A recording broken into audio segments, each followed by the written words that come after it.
every single person on the planet has the opportunity to change the world. Every single person. We are all a pebble that can drop into a pond and create a ripple effect. And comparing ponds is a zero-sum game.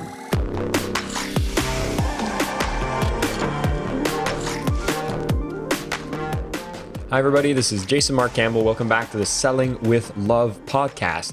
Here today, we're going to be talking about personal branding. Yet, if you have a perception that doing so means you need to act like someone different, that you have to follow a blueprint of how other people are acting in order to build a personal brand, we're here to bust one of those myths and learn so much more when it comes to effectively branding ourselves. And I have Jessica Zweig, who is going to join me, who is the CEO and founder of Simply Be, as well as the host of the Simply Be podcast. Now, if you've ever gotten into the bookstore and you've been looking to get into personal branding, you would have seen a copy of her best-selling book, Be, a no BS guide to increasing your self-worth and net worth by simply being yourself. And in that title comes a clue about what we're going to learn about how to do this personal branding methodology without necessarily sacrificing on our values and being authentic on who we truly are. Jessica, welcome to the show and thank you so much for being here. Thank you so much for having me, Jason. It's good to see you. Well, good to see you too. I mean, we were having a quick conversation before. The last time that I saw you was at Mindvalley University, which was an event, 1,000 people. We were out in Pula, Croatia, and you were doing a personal branding workshop. And I thought it was so amazing that I wanted to bring you on the show and being able to share with the audience here a little more about it. And I thought we maybe start there is that what were you brought into Mindvalley University for? What were you teaching at that session that we'll be able to use here? Well, honestly, I've been a part of the Mindvalley community since 2017. I went to A-Fest in Jamaica, and then I went to the one in Sardinia and really got connected into a community and, unlike any other. And I really fell in love with the people and the mission and the tribe, as we say.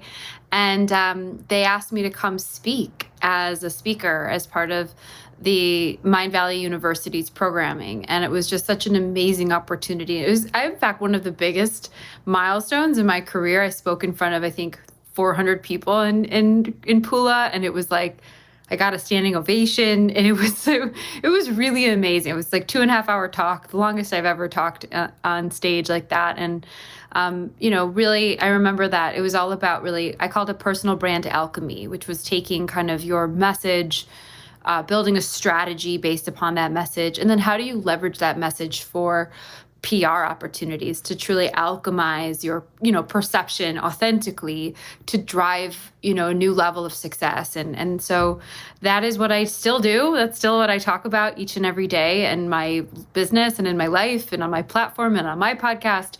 So really excited to dig in with you today. Which brings me to the ultimate question here, Jessica, is like, why is this theme of personal branding so relevant today? And what are we supposed to be using it for? And is it even more relevant now that we've went through this kind of COVID crisis, which has happened between the last time I saw you to now? Has there been any relevancy changes about building this personal brand? Well, I'll just start by saying in the pandemic in the last 2.5 years, my business exploded. And I think it's a real testament to the market demand of people needing to get online to tell their stories to drive their business. Where, 2.5 years ago, we didn't have to do that. We could go out and, knock on doors and do different types of relationship building, networking, marketing. And most of us, for the majority of the last 2 years have been stuck right here in front of our computers and have had no choice but to get online and to be strategic. And so that's really, an indication to me that this is, I've always believed it's relevant. Starting my business in 2016, I was like, this is the time of the internet in mass saturation, and whether or not you want to be, you got to get online. And if you don't, you're going to lose. And that's not to sound threatening, but it's just the way that the world works today. And so why not do it in a way that is not only strategic, but authentic? Because when you do it authentically, you attract your right people. It really is a bit of spirituality, Jason, of this, idea of energetics and like attracts like, and your vibe attracts your tribe. That's all, in my view, marketing comments. And so really creating a brand called you, because you'll always be you, whether you work for this company or start that company or leave this next company to go take a different role. The only thing that remains constant is you. And so creating an equity in that platform called you is the best, I'm biased, but the best business decision you can make today, period. I would definitely agree with you 100% on that. I mean, you never know what is it that you're doing. It could be disrupted. We're seeing some companies that are coming up, going down. We're seeing also a big wave, the big resignation is happening. And so some people, if you've worked for the same job, you've never done the PR, there's a lot of different people that are looking for those top jobs in these top companies. So even from an employment standpoint, having your personal brand align is the ultimate competitive advantage. And yet, when we start thinking about building a personal brand, if let's say I'm not an established company, I don't have a huge marketing budget, I can't go hire a branding agency, let's say, and maybe I'm not even a company and it doesn't even seem to make sense to get a branding agency, or does it? Am I supposed to take a certain first step if I want to acknowledge that personal branding is necessary and I want to move forward?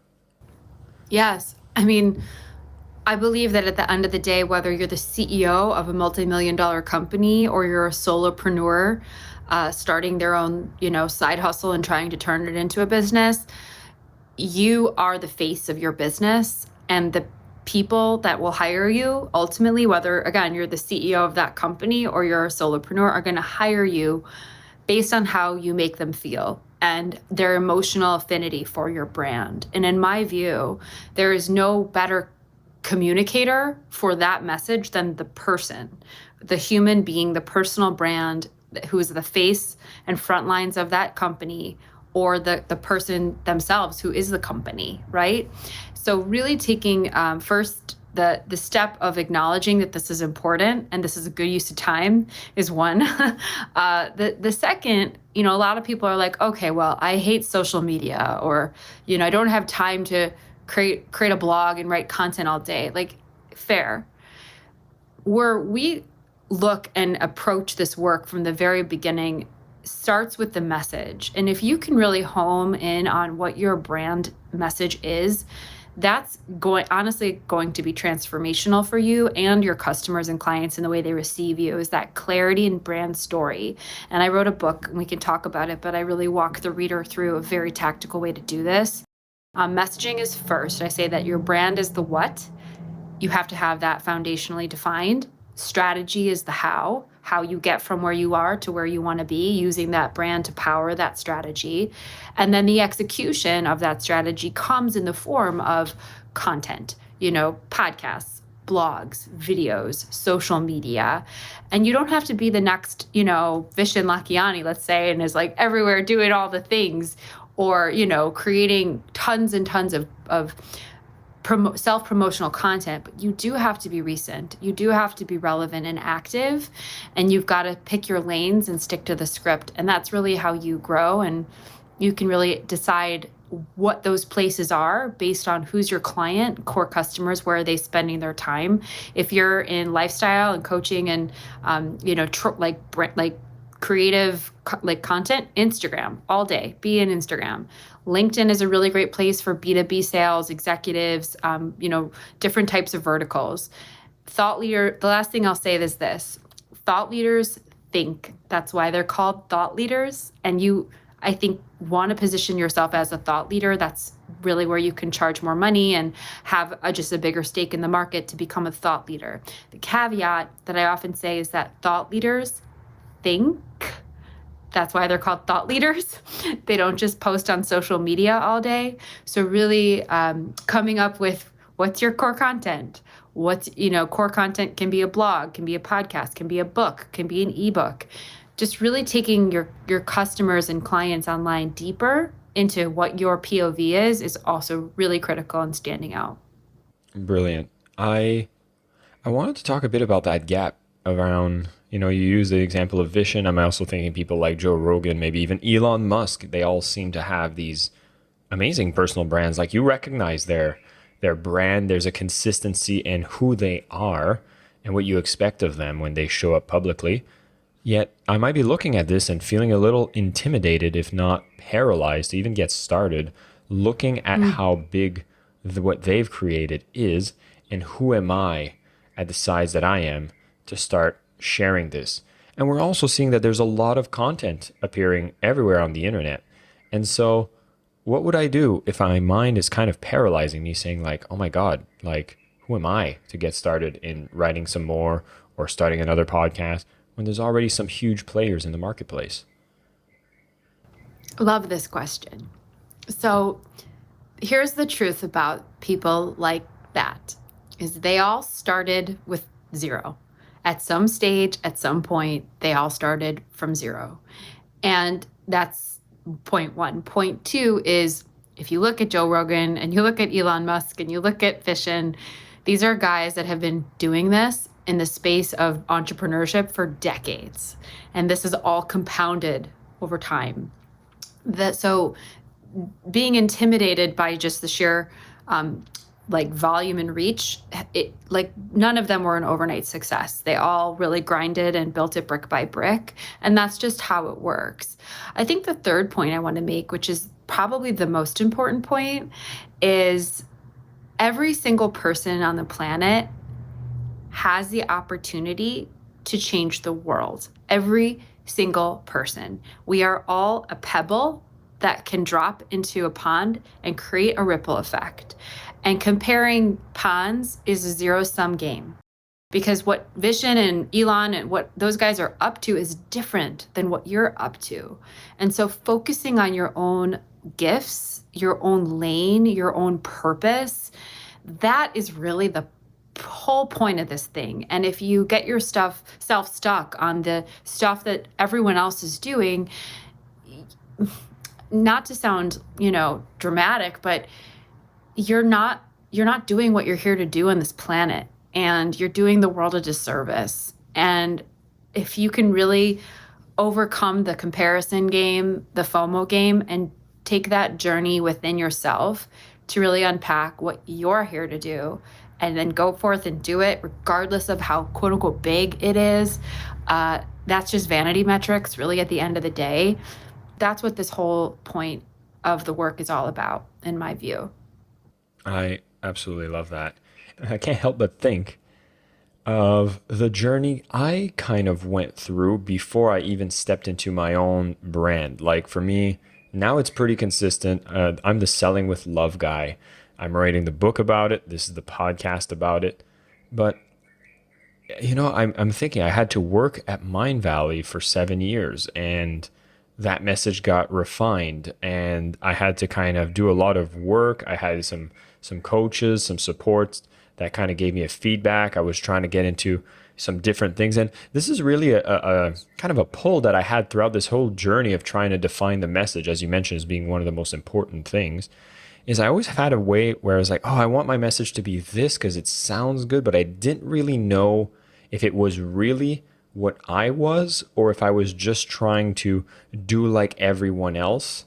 And so there's times I was starting to create a message that was a bit maybe watered down, but I thought like, oh, I'm a little weird, Maybe I don't want to be that weird and unique. Maybe I want to follow proven methods and have things that are a bit more safe. So I kind of wanted to go there and ask like, how do I start distilling what is truly my message versus things that I'm starting to say because it's coming a bit from an insecurity and I want to do something that feels safe or that I've seen that's been successful. Like, how do we truly tap into that, that personal self without being diluted? Ah, such a good question. Well, the technical brander in me is going to want to guide you to my book and my work, which is driven by frameworks and tools that help a reader or a client or, a follower or whatever get really clear on their personal brand story using this tool called the hologram, the personal brand hologram, which I believe I taught actually in Pula. But it's really about defining kind of the 4 areas of your business and life.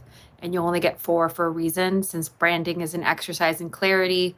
We can't talk about all of the things, but we also need to go deep in the true things we want to be known for. And those 4 things really are a journey of self-study and really empowerment in a way, getting to decide what you want to be known for. You get to write your own reputation and narrative. It's really quite empowering when you think about it.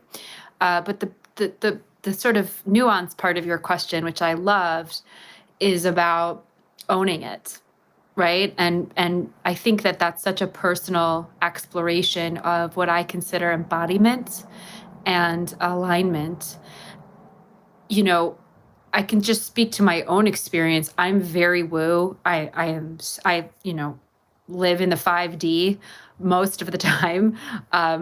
But I also run a pretty, corporate-y agency, and I work with Fortune 500 clients, and I also speak to a lot of 5D folks too. And the more I have leaned in to my unapologetic truth, believe it or not, I have attracted more of those right clients, even in the Fortune 500 companies who are awake. Like, not all of them are, but quite a few of them are. And they're looking for people like me to help them bring that kind of consciousness into their corporations. And that's been a really interesting experiment of trust. That's the sort of final step, right? So it's choosing your message, getting clear, using a little bit of branding exercise framework.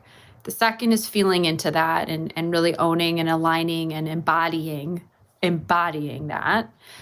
And then trusting that if you put it out into the world and you really are embodied, you will be authentic. If you're not embodied, people are going to feel that dilution and insecurity, and they're not going to bite because it's not aligned. And that's just the universe. So those are my sort of 3 steps to getting there in a very quick and dirty. Well, quick and effective and true. And that trust piece, oh, that hits home, right? Because at the beginning, it's not like you're going to have like, I don't know, I would imagine the perfect world is that I have a message. I have all my brand colors perfectly aligned to my true self. I have a message that resonates with everyone. All the fonts are beautiful. I have a platform where I consistently speak and everybody loves me. But that's not usually the start. Like that goes and happens down the line. So I was maybe going to ask, what does it look like at the start when you have to have that trust, but you don't necessarily have this following that's continuously reinforcing that you're on the right path? There's kind of a bit of a grind. How does that look like? And when does it start actually changing into things where you're getting that positive feedback and you're attracting the tribe? Well, I think the first step, and you just said it, the operative word is you have to start, right? You just have to start. And I've been talking a lot about this lately, this idea of confidence. People ask me all the time about it. I'm an expert on confidence, but I'm just not. I'm just putting myself out there, I guess, the way that I do. But confidence, the precursor to confidence is courage. And we only need courage when we're afraid, right? And so the name of the game is that there's always going to be fear. And then you step through that fear with the bit of courage day in, day out. And I think it was Malcolm Gladwell who spoke of the 10,000 hours concept of you do something 10,000 hours. Is Max, what's his name? It's Robert Greene, I believe. Robert Greene. Okay, see. From Mastery, I believe.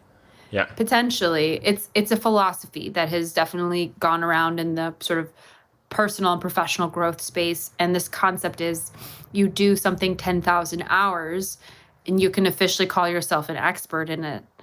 And I think that people underestimate, people are impatient, I should say, and want the quick wins and the immediate results and to shortcut their way to confidence or shortcut their way to credibility. And you only become credible by just doing it over and over and over again and landing on your feet, which you inevitably will if you know what you're doing and you have the core competencies. And so I think this idea of, getting there and that sort of segue of I'm faking it till I make it for a minute. We all do, to the other end of the spectrum, which is no, I got this and I'm the expert. That isn't a clear switch. It happens in a continuum.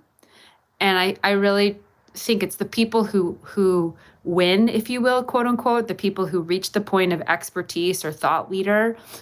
The magic of what they really do in their process comes down to one thing. in my humble opinion, which is not necessarily talent or luck, but consistency. And that's really how it works. Like, you do something enough, you'll start to trust yourself, and so will other people. Yeah. And yeah, as you say that, I'm just thinking, because I love this. I love the personal branding. I know how powerful it is. Just like you mentioned, it's a necessity today to stand out. But I've also noticed kind of the other side of the coin, which is when you just focus on a personal brand, but you haven't really refined any craft, you haven't really done the work to actually serve. It's like you're trying to find the quick hack to building a personal brand without really doing the inner work, getting that clarity. And it's almost like you can get a bunch of followers. Like I'll give a very simple example is, some people are like, okay, I need a lot of followers on Instagram. And then you can pay an agency that just gives you 100,000 followers. Now you have all these people that are following you, but you haven't done the work. There's not a message that you've been doing with the consistency that you speak of. And now you're almost like standing naked on top of a stage. Is there some truth to what I'm saying, or am I crazy? I'm like jumping out of my seat. I agree with you so much. The operative word you just said, Jason, and I don't know if you meant to say it, but I caught it. It's the word serve. And people forget that. Like, I get asked about personal branding, obviously, every day, all day. And I sound like a broken record. It's all about being of service, building a message, building a platform that isn't about you and what you can get, i.e., likes, followers, invites to parties, whatever, cool friends, like money. It's about what you can give, what you are actually here and designed to give on the assignment of your soul in this particular lifetime. And that, when you come from a place of service, in my view, we are the happiest, highest vibrational versions of ourselves when we are serving other people. Like, I truly believe that is the heart of human nature. And if you're really in that place, that's the work.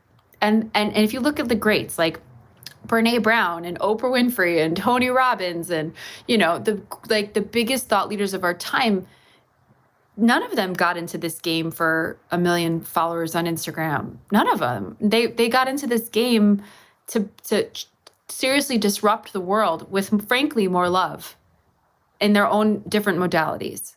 And that is the heart of this work. And if you can hone in on what you are here to serve, who you are here to serve, what makes you different in the way you serve it than other people, and you start to articulate that and craft that, that's the foundation of your brand.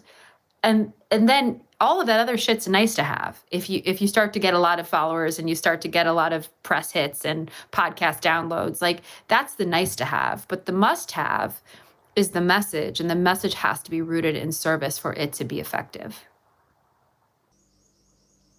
You are speaking to the choir. Jessica, thank you so much for everything you've been sharing. I always have a final question when I ask on this podcast, given that we're on the Selling with Love podcast. It sounds like you're already skirting the answer, but I was going to ask you more directly. When I say selling with love, what does that mean to you? Selling with love means taking care of people, selling to serve. In fact, I think it was a friend at Mindvalley who actually said something about switching the concept of an upsell at the end of a presentation, if you will, to an upserve. And that you're not selling people, you are serving people. If you really believe in your product, which you should, you created it, you should know that the reason why someone would buy it ultimately is it's because it's going to help them. It's going to change their lives. It's going to open their hearts. It's going to give them power to live the life that they want to live. And so selling with love comes down to this concept of service. And it's honestly the way that the world should be. And I think we could find a lot of healing if we looked at it that way for ourselves and for each other and for the planet ultimately. So I love that, Jason. I think it's really powerful, beautiful brand message. Jessica, you've definitely served our audience here on the podcast. So thank you so much for your time. I love your answers. I love everything that you're standing for. And for everybody listening, remember, we talked about the concept of personal brand being so important today, even more so now that we've had this whole lockdown, being more remote. Standing out online, as Jessica was mentioning, has been a booming industry, and not by accident. We need to be able to make sure that people recognize what we stand for, and we can do that by doing the inner work, getting clear on our message, seeing if there's a medium where we can continuously communicate our message, whether that's podcast, Instagram, LinkedIn. You go to where the people are. Jessica was speaking about there's just consistency of something that you can speak about that is working with your brand. And of course, I love that we touched on one element, which is the trust. The success doesn't come instantly. You're going to need to trust the process. And the more you get clear on what you want to bring to the world, coming from a place of service.